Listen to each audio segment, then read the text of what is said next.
बात तो यही है ना, जो जिस पर विश्वास कर रहा है, जो जिस विश्वास की बात नहीं, देखो ये विज्ञान की बात करता है, देखो नहीं, लेकिन देखो मीनाक्षी बहन, ये विश्वास की बात नहीं, ये विज्ञान की बात है।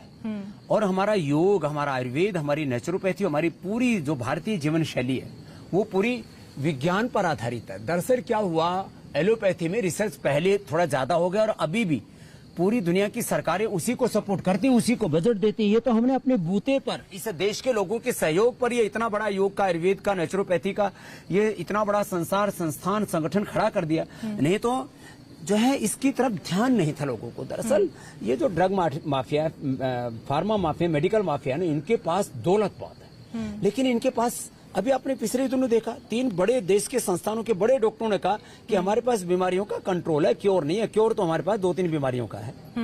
और ये बात अब लोगों तक पहुंचनी चाहिए। देखो मैं डॉक्टरों के प्रति सहानुभूति रखता हूं और हर पेशे में कुछ गलत लोग होते हैं। जो मैंने कहा था कि भाई कुछ लोग जो है वो दवाइयों में कमीशन खाते हैं, ब्रांडेड दवाइयों के नाम पर, जबकि जेनेरिक दवाइयां 2 रुपए की मिल जाती हैं, 2000 रुपए की दवाई लिखते हैं। कुछ लोग गैर जरूरी टेस्टिंग कराते हैं, गैर जरूरी ऑपरेशन कराते हैं। वो तो एक देखो, वो तो किसी भी प्रोफेशन में गलत प्रैक्टिस तो एक अलग बात होगी। मैं जितनी जरूरी है उतनी एलोपैथी को मानता हूँ, मेरा उसके प्रति कोई दुराग्रह नहीं, लेकिन वो हमको बिल्कुल नहीं मानते। वो हमको सूडो साइंस कहते हैं। वो कहते हैं ये जहां जरूरी है वहां पर भी आयुर्वेद का उपयोग नहीं करेंगे, योग का उपयोग नहीं करेंगे, उसको सूडो साइंस बोलते हैं। लेकिन स्वामी जी, सारे डॉक्टर्स को, अगर पूरे मेडिकल साइंस को अगर एक संकीर्ण चश्मे से देखा जाएगा तो ये संदेश भी सही नहीं जाएगा ना। मीनाक्षी बहन, मैं शुरुआत यहाँ से करी कि जो अच्छे डॉक्टर है वो इस धरती पर भगवान के वरदान है, एक तरह से भगवान समानी। लेकिन हमको इतना भी तो संकीर्ण नहीं होना चाहिए कि हम अपना आत्मनिरीक्षण भी ना कर सके। इसलिए बात इतनी सी है कि जब तमाम lifestyle disease, BP, sugar, thyroid, asthma, arthritis, तमाम जेनेटिक बीपी, शुगर मैं ठीक करता हूं लोगों का, asthma, arthritis, SLEMS, autoimmune disease, fatty liver, type 1 diabetes.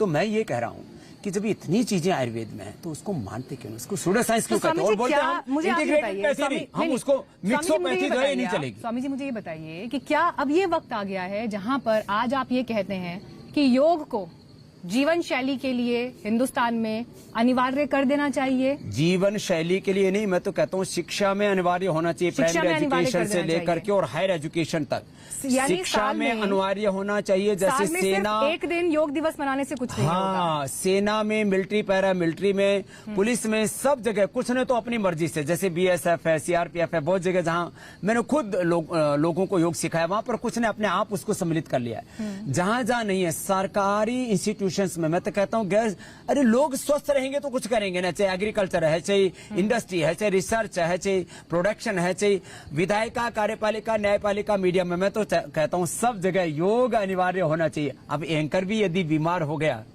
तो फिर ब्रेकिंग न्यूज उसी की बनेगी। किसी को बीमार नहीं होना चाहिए स्वामी जी, किसी को बीमार नहीं होना चाहिए। दूसरी लहर और में मैं सरकार से भी आह्वान करूंगा कि एक इंटीग्रेटेड पैथी, क्या बोला, इंटीग्रेटेड पैथी होनी चाहिए देश के अंदर। उसके लिए सरकार को एमबीबीएस के कोर्स में भी योग, आयुर्वेद, नेचुरोपैथी का थोड़ा पार्ट पढ़ाना चाहिए। जैसे हमको बीएमएस का हम कोर्स कराते हैं, बीएनवाईएस का कराते हैं, तो एलोपैथी का कुछ पढ़ाते हैं ना पार्ट। तो ऐसी एक इंटीग्रेटेड अप्रोच होनी चाहिए और तब जाकर के, और इस दिशा में कम से कम सब लोगों को संकीर्णता छोड़नी चाहिए। जैसे मैंने कहा, मैं जो एलोपैथी का अच्छा है, आनो भद्राह क्रतो यंतो विश्वत, उसको मैं मानने के लिए तैयार हूं, तो उनको भी तो मानना चाहिए ना। बात हम जी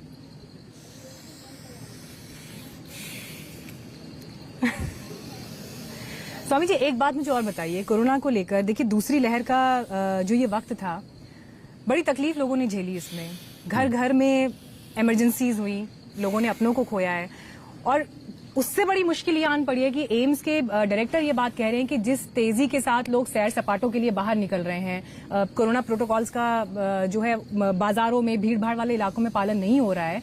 ऐसी जगहों पर अगर इसी तरह से माहौल बना रहेगा तो तीसरी लहर और वक्त से पहले आ जाएगी। आप बिल्कुल ठीक कह रहे हैं और डॉक्टर गुलेरिया जी बिल्कुल ठीक कह रहे हैं। और उन्होंने एक बात और भी कही है कि सब प्राणायाम करो, भस्त्रिका, कपालभाति, अनुलोम विलोम करो। 90 से, और मैं कहता हूँ 99% लोगों को फिर जो है कोरोना से लेकर के अलग अलग बीमारी से जूझना नहीं पड़ेगा। हमको आत्मनिर्भर बनना है और मैं कहता हूँ योग हमें आत्मनिर्भर बनाता है। अब देखो ये हमारे ब्रह्मचारी लगे हुए हैं, ये जो बॉडी है ना, ये जिम की नहीं है। हाँ। ये सूर्य नमस्कार करते हैं 5000 बार। ये चंद्रमोहन, अब देखिए आप इधर करो करो, ये 5000 बार सूर्य नमस्कार करते हैं। चंद्रमोहन ब्लश कर रहे हैं। फिर देखो पीछे हमारे लगे हुए हैं विश्वदेव जी, वो हमारे देखो उधर वो 6 पैक वाले वो सन्यासी लगे हुए हैं, और पूरा बॉडी बना रखे, एक एक मसल ऐसे चमक रहा है?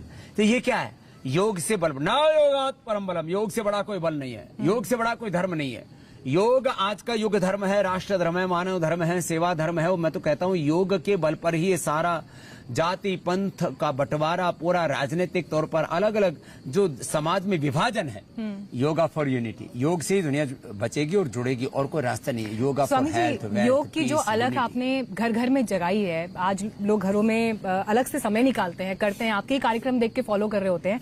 लेकिन इससे आगे बढ़ते हुए अगर मैं कोरोना से जोड़कर ये सवाल आपके पास लेकर आऊं, जिन लोगों ने अपनों को खोया है, कई घरों में लोगों की मौत हुई है, एक तरह की समझ लीजिए अवसाद से लोग घिरे हैं, दुख से लोग घिरे हैं, मौत को स्वीकार नहीं कर पा रहे हैं, वो जो परेशानी लोग इस वक्त झेल रहे हैं, क्या योग मदद कर सकता है उससे उबरने में, उससे बाहर निकलने में? मीनाक्षी बहन देखो, जो सुबह उठ करके 2 मिनट भी जिसने डीप ब्रीथिंग कर ली, भस्त्रिका, 5 मिनट भी जिसने कपालभाति कर लिया, 5 मिनट भी अनुलोम विलोम कर लिया,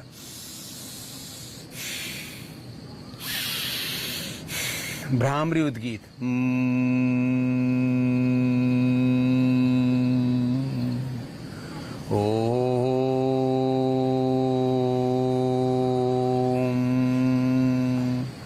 और जिनका मन बहुत अशांत है उनके लिए शीतली शीतकारी, बस कफ कोल्ड नहीं होना चाहिए, उसके लिए तो फिर स्वास्थ्य लेना पड़ेगा।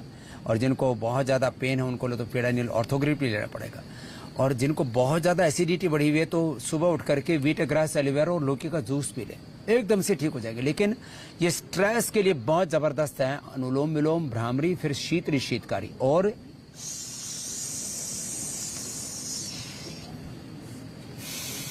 मुंह से लिया, नाक से छोड़ दिया। बादाम अखरोट रात को भिगो के सुबह पी ले, मेधावटी खा ले, छोटी छोटी चीजें, ब्राह्मी है, शंखपुष्पी है, उसका दूस है, गाजवान है, सौंफ है, मेधा क्वाथ है, रात को भिगो के पी लो। छोटी छोटी चीजें हैं ये, लेकिन इनसे स्ट्रेस से पूरी तरह से हम बाहर निकल जाते हैं। स्वामी जी, उन लोगों के लिए कोई संदेश है जो दुख और तकलीफ से गुजर रहे हैं, वो कैसे अपने आप को मोटिवेट करें कि ठीक है, योग के लिए आपको 10 मिनट या आधा घंटा निकालना है? कुछ चीजें मूव ऑन, जो हम कहते हैं ना लाइफ में, मूव ऑन कैसे करें? शुरुआत कम से कम वो सूर्य नमस्कार से, कोई भी आसन प्राणायाम से, थोड़ा सूक्ष्म व्यायाम से, यहीं से शुरुआत कर दें।